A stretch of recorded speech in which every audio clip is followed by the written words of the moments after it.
Ternyata latihan pramuka, ikut pantomim, ikut teater, banyak manfaatnya.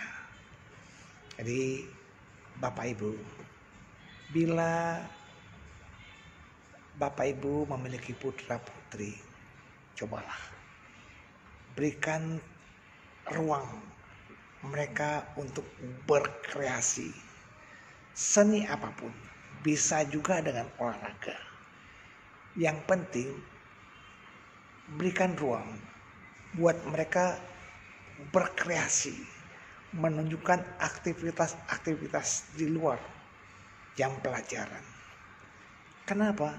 Karena di situ mereka bisa mengeluarkan inspirasi yang bisa menyalurkan hobi dan bakatnya.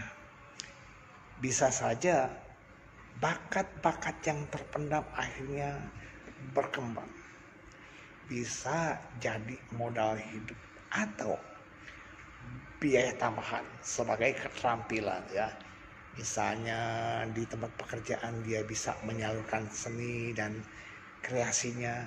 Nggak gampang stres loh.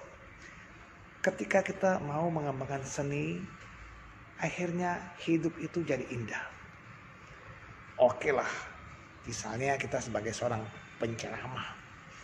Penceramah pun akhirnya harus bisa mengekspresikan diri, menyampaikan ide-ide, menyampaikan gagasan lewat seni yang dia miliki.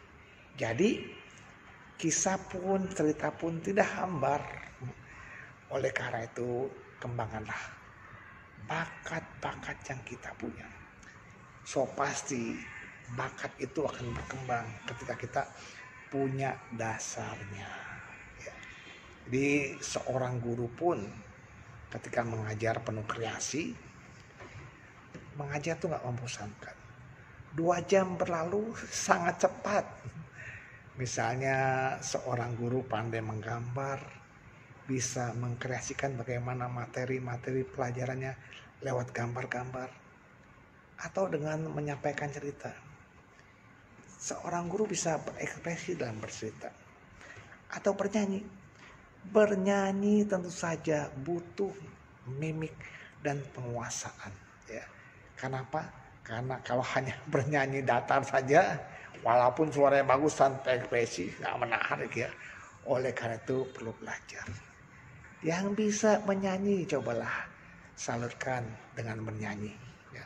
Jadi misalnya anak-anak kita punya bakat bernyanyi, dia bisa mengajarkan teman-temannya bernyanyi, bergembira dengan lagu-lagunya. Atau anak kita bisa bermain gitar atau suling atau apapun ya, jenis musik-musik.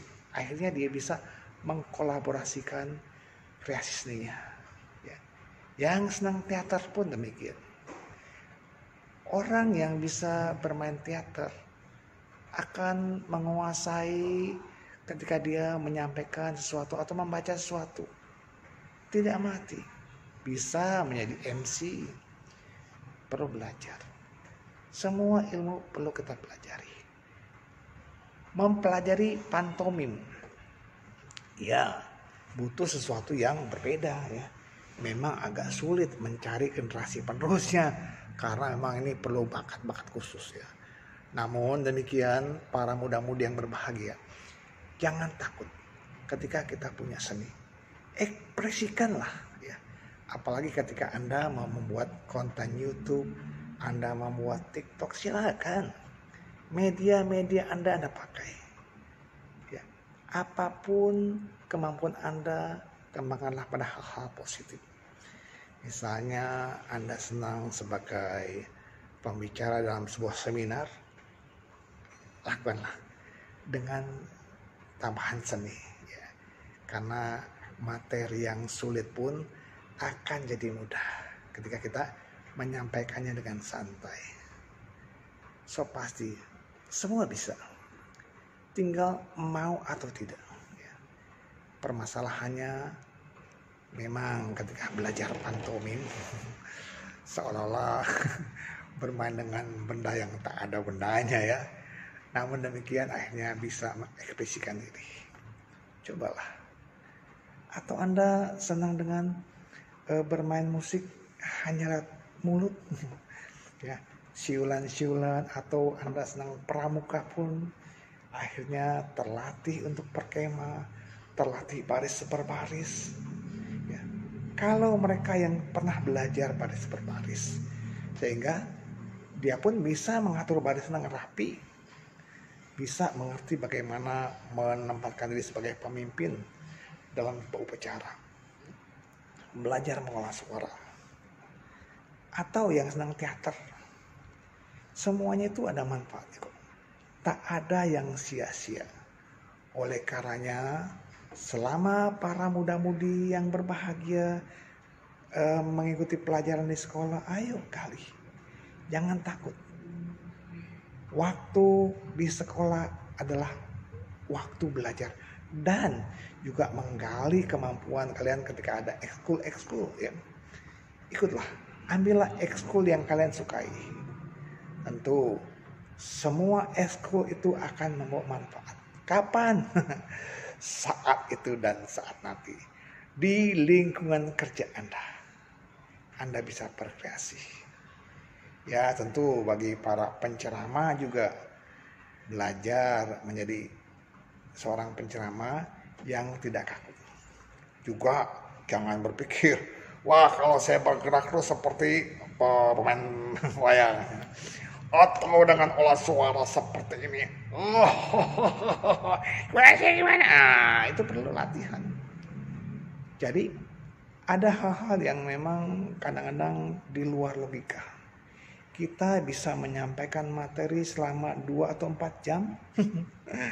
Kalau Anda mampu menguasai, kenapa tidak? Ya. Ceramah di depan 10 orang atau 100 orang memang berbeda. Butuh keahlian. Apalagi ceramah dalam jangka waktu yang panjang. Oleh karenanya, materi pun kita perlu kuasai. Yang pasti, kontak mata jangan dilupakan. Olah tubuh pun punya peranan.